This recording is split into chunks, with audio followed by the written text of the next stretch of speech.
दोस्तों एक दिन एक आदमी सुबह सुबह उठा और उसने घड़ी देखी तो पता चला कि 9 बज गए थे और 10 बजे उसे ऑफिस पहुंचना है क्योंकि आज उसकी बॉस के साथ मीटिंग है और अगर वो लेट हुआ तो उसकी नौकरी भी जा सकती है। इसलिए घबराहट में वो जल्दी से अपना सामान लेकर अपनी कार की तरफ भागा और उसने तुरंत चाबी डाली और कार स्टार्ट कर दी और एक्सीलरेटर को दबाने लगा ताकि वो जल्दी से ऑफिस पहुंचे। लेकिन उसने देखा कि कार तो भाई भागने के बजाय साइकिल से भी कम स्पीड में आगे बढ़ रही है। इसलिए उसने गुस्से में आकर जोर से कार का पूरा एक्सीलरेटर दबा दिया, लेकिन फिर भी कोई फायदा नहीं हुआ। कार अभी भी कछुए की तरह ही धीरे धीरे चल रही थी। तभी उसे कुछ जलने की बदबू आने लगी। उसने कार रोक कर देखा तो पाया कि इंजन पूरी तरह से गर्म हो चुका था भाई, और रबर ब्रेक्स पूरी तरह से जलकर पिघल चुके थे क्योंकि ये भाई साहब ने जल्दबाजी में कार के पार्किंग ब्रेक्स को अनलॉक करना ही भूल गए थे। इसलिए इतना ज्यादा एफर्ट डालने के बावजूद भी उसकी कार कछुए की तरह ही चल रही थी। ठीक यही हाल आजकल हम सबका हो चुका है। हम सब भी अपनी मंजिल तक पहुंचने के लिए दिन रात एक करके मेहनत तो बहुत करते हैं, लेकिन फिर भी अपनी मंजिल तक पहुंच नहीं पाते। पता है क्यों? क्योंकि हमने भी आज तक इस बेवकूफ आदमी की तरह ही अपने पार्किंग ब्रेक्स को यानी कि हमारे सेल्फ कॉन्फिडेंस को कभी अनलॉक ही नहीं किया है, जिसकी वजह से ही हम में से मैक्सिमम लोग इतनी ज्यादा काबिलियत होने के बावजूद भी अपनी लाइफ में कुछ बड़ा कर ही नहीं पाते। जैसे कि कांधार यूनिवर्सिटी में एक रिसर्च कंडक्ट की गई जिसमें कुछ हाई स्कूल स्टूडेंट्स को स्पोर्ट्स एक्टिविटी में पार्टिसिपेट करने को कहा गया, जिसमें देखा गया कि जो सबसे ज्यादा कॉन्फिडेंट बच्चे थे उन्होंने लगभग हर एक्टिविटीज में बढ़ चढ़कर पार्टिसिपेट किया। बेशक उनको उन खेलों की ज्यादा समझ नहीं थी, पर उनमें इस बात का कॉन्फिडेंस जरूर था कि वो इसे सीख सकते हैं। लेकिन कई बच्चे ऐसे भी थे जिन्होंने किसी एक्टिविटीज में हिस्सा नहीं लिया, हालांकि उनमें काबिलियत की कमी नहीं थी, लेकिन लो सेल्फ कॉन्फिडेंस के चलते कभी उन्होंने आगे बढ़कर कुछ नया करने की, कुछ नया सीखने की कोशिश ही नहीं की, जिसकी वजह से ही उनकी लर्निंग पावर बाकियों के कंपैरिजन में काफी ज्यादा कम रह गई और आगे जाकर फ्यूचर में वो अपनी प्रोफेशनल लाइफ में भी कुछ बड़ा अचीव नहीं कर पाए। वहीं रिसर्च के अकॉर्डिंग लो सेल्फ कॉन्फिडेंस की वजह से 55% मेल एंड 85% फीमेल ये मानते हैं कि वो अच्छे नहीं दिखते और 1/3 ऑफ यंग जनरेशन को ये लगता है कि वो जिंदगी में कुछ बड़ा काम कर ही नहीं सकते। और न जाने कितने सारे लोग तो अपने लो सेल्फ कॉन्फिडेंस के चलते अपनी असली काबिलियत को कभी जान ही नहीं पाते। पता है क्यों? चलिए मैं आपको दिखाता हूँ। So hey beautiful people, welcome to Fundoo programming. मैं हूँ आपका दोस्त फंडू बॉय। लेकिन दोस्तों आगे बढ़ने से पहले हमें ये समझना होगा कि आखिरकार ये सेल्फ कॉन्फिडेंस होता क्या है। तो अगर हम कॉन्फिडेंस के ओरिजिन की बात करें तो ये लैटिन भाषा के फेडर वर्ड से आया है, जिसका मतलब होता है ट्रस्ट करना, भरोसा करना। वहीं सेल्फ का मतलब होता है खुद पर, यानी कि जब किसी इंसान को खुद पर, खुद की काबिलियत पर भरोसा होता है तो तब उसके अंदर सेल्फ कॉन्फिडेंस जन्म लेता है। फॉर एग्जाम्पल, क्या आपने कभी ये सोचा है कि हवाई जहाज उड़ाने वाले पायलट टेक ऑफ करने से पहले ही इतने श्योर, इतने कॉन्फिडेंट कैसे होते हैं कि वो एग्जैक्टली सही डेस्टिनेशन पे ही लैंड करेंगे? क्योंकि 40,000 फीट पे बस एक छोटी सी गलती भी हुई तो 200 से भी ज्यादा लोगों की सीधा ऊपर की टिकट कट सकती है भाई। और टेक ऑफ करने से पहले सिर्फ 15 डिग्री की डेविएशन एरर भी आई तो दिल्ली से उड़ने वाली फ्लाइट सीधा मुंबई के बजाय बेंगलोर पे लैंड करेगी। तो मैं आपको बता दूं कि पायलट इतने कॉन्फिडेंट इसीलिए होते हैं क्योंकि वो 3 स्टेप फॉर्मूला का इस्तेमाल करते हैं, जिसमें फर्स्ट है सेट योर आउटकम, यानी कि उड़ने से पहले अपना फाइनल डेस्टिनेशन निर्धारित करना। Second, monitor your result and you get through feedbacks, यानी कि पायलट कंटिन्यूअसली नीचे बैठे एयरपोर्ट अथॉरिटी से फीडबैक लेता ही रहता है कि वो सही डायरेक्शन में जा रहा है या नहीं। साथ ही वो प्लेन में लगे कंप्यूटर से कंटिन्यूअसली डेटा एंड रीडिंग्स भी कलेक्ट करता रहता है, जिससे कि वो टर्बुलेंस के टाइम पे भी सही और सटीक दिशा में आगे बढ़ सके। And third, very your behaviour until you get your outcome, यानी कि पायलट अपनी एक ही सोच और टेक्निक को लेकर बैठा नहीं रहता, बल्कि वो अपने सामने दिख रहे डेटा और डायरेक्शन के अकॉर्डिंग अपनी टेक्निक को बदलने के लिए फ्लेक्सिबल रहता है, जिससे कि 100% श्योरिटी हो जाती है कि वो निर्धारित डेस्टिनेशन पे जरूर से पहुंचेंगे। अब ये टेक्निक एक पायलट को उड़ान भरने से पहले बारीकी से सिखाई जाती है, वरना कोई कितना भी तुर्रम खा क्यों ना हो, बिना ये बातें फॉलो किए बगैर वो कभी अपने अंदर कॉन्फिडेंस बिल्ड कर ही नहीं पाएगा। लेकिन अब सवाल ये आता है कि क्या ये 3 रूल जान लेने से क्या हम सच में इतने कॉन्फिडेंट हो जाएंगे कि कल सीधा मुंबई एयरपोर्ट पे जाकर हवाई जहाज उड़ा सके?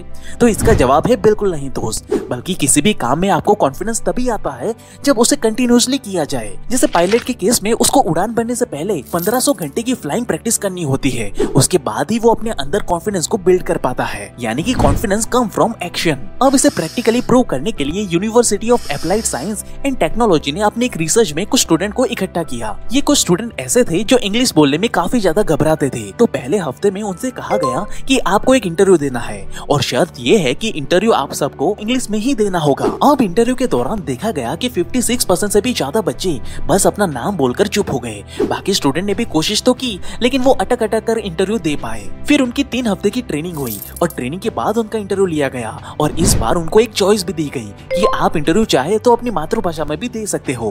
बाद में देखा गया कि लगभग 38% स्टूडेंट ने इंटरव्यू इंग्लिश में ही दिया। अब यही सेम एक्सपेरिमेंट 10 हफ्ते के बाद कंडक्ट किया गया with the same condition and same situation. लेकिन अब आपको जानकर ये हैरानी होगी क्योंकि इस बार 86% से भी ज्यादा बच्चों ने इंटरव्यू इंग्लिश में ही दिया। लेकिन आखिरकार ये चमत्कार हुआ कैसे?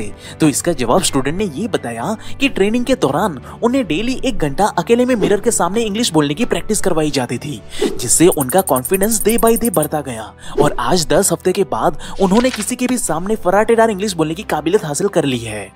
अब इसे आप इस ग्राफ की मदद से समझ सकते हो कि जैसे जैसे स्टूडेंट एक्शन लेते गए, उस डेली एक्शन की वजह से उनकी क्षमता यानी कि कॉम्पिटेंसी भी बढ़ती गई और जैसे जैसे उनकी ये कॉम्पिटेंसी बढ़ती गई वैसे वैसे उनका सेल्फ बिलीव भी बढ़ने लगा और ये सेल्फ बिलीव के बढ़ने से उनका कॉन्फिडेंस अपने आप ही बूस्ट करने लगा और जितनी ज्यादा बार वो इस साइकिल को रिपीट करते गए उतना ही तगड़ा कॉन्फिडेंस उनके अंदर आता गया, जिसके बाद उनके पास चॉइस होने के बावजूद भी उन्होंने इंटरव्यू इंग्लिश में ही दिया। अब यही सेम सॉल्यूशन मेरे पड़ोस में रहने वाले अमित ने भी अप्लाई किया। एक्चुअली में अमित को आईआईटी जाना है, इसलिए उसने पिछले साल से ही आईआईटी की प्रिपरेशन स्टार्ट की थी। लेकिन जब उसे पता चला कि ये तो इंडिया का टफेस्ट एग्जाम है जिसमें पूरी इंडिया से केवल 10 से 15,000 बच्चों का ही सिलेक्शन होता है, तो अमित भाई साहब तो वहीं पे घबरा गए और ये बात उसने अपने कोचिंग वाले सर को भी बताई, जिन्होंने खुद भी आईआईटी क्लियर किया हुआ है। उन्होंने अमित को बताया कि दोस्त, तुझे ज्यादा कुछ नहीं करना है, तुझे बस हर दिन 100 क्वेश्चन सॉल्व करने हैं और इसमें तुम्हें 6 महीने तक कोई भी ब्रेक नहीं लेना है। बाकी सिलेक्शन की रिस्पॉन्सिबिलिटी तो बेटा मुझ पर छोड़ दे। और अमित ने बिल्कुल ऐसा ही किया। वो हर दिन 100 क्वेश्चन सॉल्व करता रहा और केवल 6 महीने में ही अमित ने देखते ही देखते लगभग 15,000 से भी ज्यादा क्वेश्चन सॉल्व कर दिए, जिसकी वजह से अब कोचिंग वाले सर के साथ साथ अमित को भी एक स्ट्रॉन्ग कॉन्फिडेंस आ चुका है कि इस बार की आईआईटी में वो टॉप 10 में ना सही लेकिन टॉप 100 में तो पक्का रैंक निकाल ही लेगा। अब यहाँ पे कोई चमत्कार नहीं हुआ, बल्कि अमित के डेली एक्शन लेने की वजह से उसमें कॉम्पिटेंसी यानी कि क्वेश्चन सॉल्व करने की क्षमता पैदा हुई, जिससे उसके अंदर एक स्ट्रॉन्ग सेल्फ बिलीव क्रिएट हुआ कि वो भी ये एग्जाम क्लियर कर सकता है। और इसी सेल्फ बिलीव से आज वो इतना ज्यादा कॉन्फिडेंट हो चुका है कि टॉप 100 में रैंक लाना भी अब उसे एक मामूली सा खेल सा लग रहा है। लेकिन इस प्रोसेस के बीच में journal of sports science and medicine के एक रिसर्च में रिसर्चर्स ने ये भी नोटिस किया कि जो एथलीट या कंपटीशन की तैयारी कर रहे खिलाड़ी जब खुद से ही नेगेटिव सेल्फ टॉक करने लगते हैं, जैसे कि आई कांट डू इट, तब उनका बना बनाया सारा कॉन्फिडेंस यूं ही खत्म हो जाता है। लेकिन वही एथलीट जब खुद से पॉजिटिव सेल्फ टॉक करते हैं, जैसे कि I will give it my best shot, बाकी जो होगा देखा जाएगा, तो तब उनका कॉन्फिडेंस मैजिकली बूस्ट हो जा रहा था। और ये सिर्फ एथलीट के साथ नहीं, बल्कि 2019 की स्टडी के अकॉर्डिंग सेम चीज एग्जाम देने वाले स्टूडेंट से लेकर इंटरव्यू में जाने वाले कैंडिडेट में भी पाई गई। यानी कि पॉजिटिव सेल्फ टॉक हमारे अंदर के डिप्रेशन के कीड़े को खत्म करके कॉन्फिडेंस को अलग ही लेवल पे बूस्ट कर देती है। क्योंकि जब भी हम कोई पॉजिटिव बातें करते हैं तो तब हमारे ब्रेन में फील गुड हार्मोन रिलीज होते हैं, जो टेंशन को खत्म करके हमारे कॉन्फिडेंस को बूस्ट करता है। जिसकी पावर को प्रैक्टिकली फील करने के लिए आप वीडियो को अभी पॉज करके स्क्रीन पे दिख रहे पॉजिटिव सेल्फ टॉक को लाउडली पढ़े और इस बात को खुद एक्सपीरियंस करें। अब आई होप कि आपने सेल्फ टॉक की एनर्जी को एक्चुअली में फील किया होगा। अगर आपको सही मायने में पावरफुल एनर्जी फील हुई है तो कमेंट सेक्शन में यस आई एम कॉन्फिडेंस जरूर टाइप करना। तो दोस्तों, अभी तक जो हमने कॉन्फिडेंस बिल्ड करने के सॉल्यूशन देखे हैं, ये सभी इंटरनल फैक्टर की वजह से डेवलप होते हैं, पर ऐसे कई सारे एक्सटर्नल फैक्टर्स भी हैं जिससे हम अपना सेल्फ कॉन्फिडेंस इंस्टेंटली बूस्ट कर सकते हैं। जैसे कि 2014 में एक स्टडी की गई जिसमें 128 लोगों को 3 ग्रुप में बांटा गया, जिसमें पहले वाले ग्रुप को एक बिजनेसमैन की तरह सूट पहनाया गया, वहीं दूसरे वाले ग्रुप को स्टाइलिश टी शर्ट और पैंट पहनाए गए और तीसरे वाले ग्रुप को सिंपल ओल्ड फैशन के कपड़े दिए गए और बारी बारी से तीनों को इंटरव्यू देने के लिए भेजा गया। जिसका नतीजा ये निकल करके आया कि पहले ग्रुप का कॉन्फिडेंस लेवल बाकी 2 ग्रुप के कंपैरिजन में काफी ज्यादा था और जिस ग्रुप को बेकार कपड़े दिए गए थे वो लोग उतना ही अंदर कॉन्फिडेंट फील कर रहे थे। तो दोस्तों, इससे ये बात तो क्लियर साबित हो जाती है कि आपका ड्रेसिंग स्टाइल आपके कॉन्फिडेंस से डायरेक्टली रिलेट करता है। अब ऐसा इसलिए होता है क्योंकि जब आप अच्छे दिख रहे होते हो तो ऑटोमेटिकली आपका ब्रेन डोपामाइन हार्मोन रिलीज करता है, जिसे साइंटिफिक लैंग्वेज में डोपामाइन ड्रेसिंग भी कहा जाता है, जिससे आप अंदर से पॉजिटिव एंड कॉन्फिडेंट फील करते हो। वहीं रिसर्च के अकॉर्डिंग हम इंसानों के अंदर ऑल फैक्टरी सिस्टम नाम से सेंसेस भी होते हैं, जिसकी मदद से हम किसी भी अरोमा एंड स्मेल को सूंघ पाते हैं। लेकिन चौंका देने वाली बात ये है कि ये ऑल्फैक्टरी सिस्टम सीधा कनेक्टेड होता है हमारे ब्रेन के लिम्बिक सिस्टम के साथ, जो एक्चुअली में हमारी ह्यूमन बॉडी के इमोशन एंड मेमोरी को ट्रिगर करता है। इसलिए जब हम स्प्रे, डियो या परफ्यूम लगाते हैं तो उसकी मनमोहक खुशबू हमारे अंदर एक स्ट्रॉन्ग कॉन्फिडेंस को पैदा करती है, जिसे प्रैक्टिकली एक्सप्लेन करते हुए यूनिवर्सिटी ऑफ सुसेक्स ने एक रिसर्च कंडक्ट की, जिसमें उन्होंने कुछ ऐसे लोगों को बुलाया जो लो सेल्फ कॉन्फिडेंस के शिकार थे, और उन सभी लोगों को सेंसर वाले वेरिएबल गैजेट्स पहनाए गए ताकि वो हर एक कैंडिडेट के विजुअल एनालॉग्स को कंप्यूटर्स में रिकॉर्ड कर सके। अब एक्सपेरिमेंट के पहले फेज में लोगों को गैजेट्स पहनकर चलने को कहा गया, जिसे देखने पर ही पता चल रहा था कि वो सभी लोग लो सेल्फ कॉन्फिडेंस के शिकार है, क्योंकि वो सभी लोग छोटे छोटे कदमों के साथ डरते हुए चल रहे थे। लेकिन वहीं सेकंड फेज में लोगों को अलग अलग तरह के खुशबूदार स्प्रे, डियो एंड परफ्यूम लगा करके चलने को कहा गया। तो अब की बारी उनकी बॉडी लैंग्वेज पूरी तरह से बदल चुकी थी भाई। वो पहले के कंपैरिजन में खुलकर दमदार भारी कदमों के साथ अपने अलग ही स्वैग में चल रहे थे। ठीक इसी तरह आप भी इन पावरफुल साइकोलॉजी का इस्तेमाल करके अपने अंदर एक दमदार सेल्फ कॉन्फिडेंस बिल्ड कर सकते हो। बाकी अगर आप इस नए साल में सिर्फ 21 दिनों में दुनिया के 95% लोगों से आगे निकलना चाहते हो तो इस लेफ्ट वाली वीडियो पे तुरंत क्लिक करें और अपने वैल्यूएबल फीडबैक हमें कमेंट सेक्शन में जरूर से बताएं।